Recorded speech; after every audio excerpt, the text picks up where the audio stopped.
Well, the pandemic changed the norm for a lot of people, and for many that meant making a career change. Help wanted and now hiring signs line the streets as many businesses struggle to find staff to keep their doors open. News 19's Andrea Mock takes a closer look at the workforce issues in our state and what some are calling the big churn. I said, guys, I have decided what I want to do when I grow up. And they were like, okay. You're never too late to start over, and for many Americans, the pandemic was that time. So I was almost scared to say something, but my dad's reaction was like, yeah, let's do it.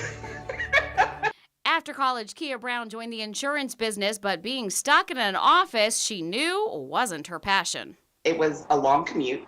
I was driving all the way to Irmo. I live out in the Northeast. So it was 30-minute, 45-minute commute there. And then, sitting at a desk for however many hours. I was there from 8:30 to 5 every day. So when the pandemic changed the world, Kia knew she didn't want to be chained to a desk anymore. So she traded in her spreadsheets for an icing spreader and opened up the Sweet Shop Bakery on Rosewood Drive.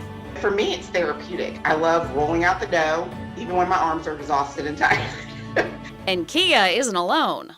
So what's going on with our workforce? Well, the South Carolina Department of Employment and Workforce is calling it the big churn. And they say in 2021, between 60 and 90,000 workers in our state quit their jobs every month. The peak month? February 2021. Close to 90,000 workers gave their notice. It's not necessarily the case that people are leaving them, quitting completely. They're maybe moving to another job in the same industry, moving up in the chain, or moving to a new occupation completely.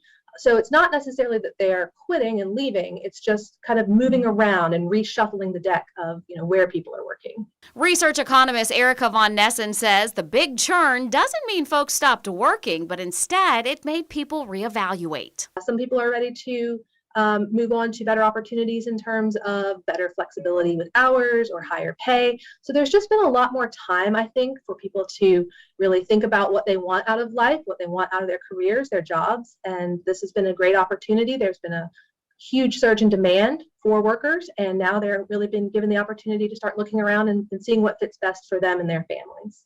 And it's not a trend Von Nessen expects to end anytime soon.